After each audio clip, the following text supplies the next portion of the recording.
जीअं त असां गला मंडी घोटकी में बीठा आहियूं। ही सभु हारी नारी ही मज़दूर ही पंहिंजे बचनि जी रोज़ी करण वारा माण्हू अॼु गला मंडी में गॾु थिया आहिनि। ही गुज़िरियल 8 ॾींहंनि खां वठी यूरिया जी तलाश में आहिनि। ही सारा माण्हू urea urea urea urea urea urea urea urea urea करे हिते अचनि था।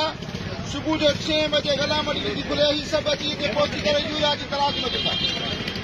पर अफ़सोस सदा अफ़सोस इहो आहे त ही जेका असांजा हारीअ में ही पंहिंजे घर जूं वालियूं खपाया आहिनि, पंहिंजे घर जी बकरी खपाया आहिनि, खीर विकिणी करे उन मां यूरिया वठण लाइ खणी आया आहिनि।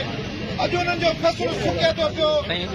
असांजी जेकी गला मंडी जी माफ़िया आहे, जेकी यूरिया माफ़िया आहे, उन असांजे हारनि जे बचड़नि जो क़तल थी करे असांजा बचड़ा पुठि वाझाए रहिया आहिनि त बाबो यूरिया खणी ईंदो, छोकिरो में असां यूरिया विझंदासीं, असांजो फ़सुलु थींदो, असां रोज़ी कंदासीं।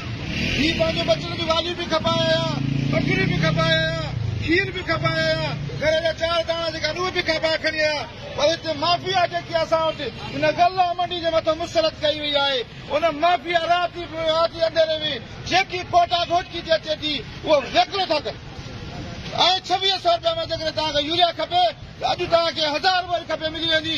पर जेको कंट्रोलेट DC साहिब ऐं जेको गवर्नमेंट जो मुक़रर आहे 1768 रुपए ते तव्हांखे यूरिया त छा, पर यूरिया जी खल बि कोन मिली। अॼु बि माफ़ियाऊं त मुक़रर आहिनि, सभु वेठियूं आहिनि, उहे सभु यूरिया था हलाइनि। असांखे मां इहो पुछणु थो चाहियां त हीअ जेकी यूरिया तव्हांखे मिलंदी आहे उहा असां हारियुनि जे नाले ते मिलंदी आहे। जेकी घोटकी में यूरिया अचे थी काजे नाले मिलंदी आहे? काजे नाले ते?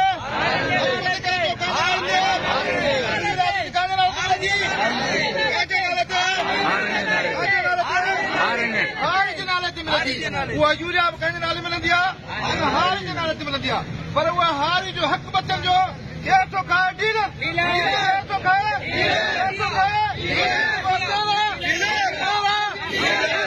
डीलर मिलियल आहे कंहिंसां? माफ़िया सां। राति जे अंधेरे में उहो डीलर यूरिया थो खपाए। डीलर माफ़िया ते लाने, डीलर माफ़िया ते घोटकी जे डीलरनि ते लाने। असांजी सिंध जी जेकी कैश क्रॉप आहे उहा कणक आहे। कणक जे पहिरें बि बहिरान आहे। जेकॾहिं कणक असांजी हिन वक़्तु यूरिया जे लाइ तयारु बि थिया, जेकॾहिं यूरिया न मिली त कणक जो वॾो बहिरान पैदा थींदो। उनजो ज़िम्मेवार केरु हूंदो? इहे डीलर हूंदा। असांजी उन यूरिया जो जेको बहिरान पैदा थींदो इहे डीलर माफ़िया हूंदी, जेको राति जो अंधेरनि में वञी करे यूरिया था वेकिरो कनि। असां हारी जेका मिसकिन आहियूं, ग़रीब आहियूं, जेका बचड़ा असांजा बुख था मरनि, उन बचनि जे लाइ यूरिया कोन्हे। बाक़ी हिनखे जेको ॿाहिरि मोकिलण लाइ यूरिया आहे। अॼु बि 2700-2600 रुपया तव्हां जेकर यूरिया वठणु चाहियो त तव्हांखे यूरिया एतिरी मिलंदी, ट्रक जी ट्रकियूं मिलंदियूं। पर जेको कंट्रोल रेट आहे, जेको असांजो हक़ आहे, उन हक़ जे लाइ असांखे यूरिया कोन मिले। हाणे आउं तव्हांखे गुज़ारिश कंदुसि त तव्हां सभु गॾिजी करे हिकिड़े आवाज़ में असांजो जेको मुंतख़ब MLA साहिबु आहे, मुअज़्ज़िज़ सरदार मोहम्मद अली ख़ान साहिब, अचो त पाण सभु गॾिजी हुनखे हथ जोड़े अपील कयूं। अचो सभु हथ जोड़े अपील कयूं। साईं सरदार मोहम्मद अली ख़ान साहिब, सरदार मोहम्मद अली ख़ान साहिब, सरदार मोहम्मद अली ख़ान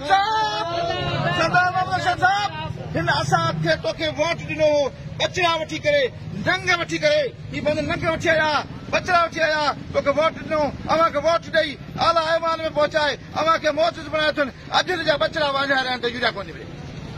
अॼु जे बचड़नि खे यूरिया कोन थी मिले। अॼु जा बचड़ा जेका आहिनि यूरिया लाइ तलब करनि त असांखे यूरिया कोन थी मिले।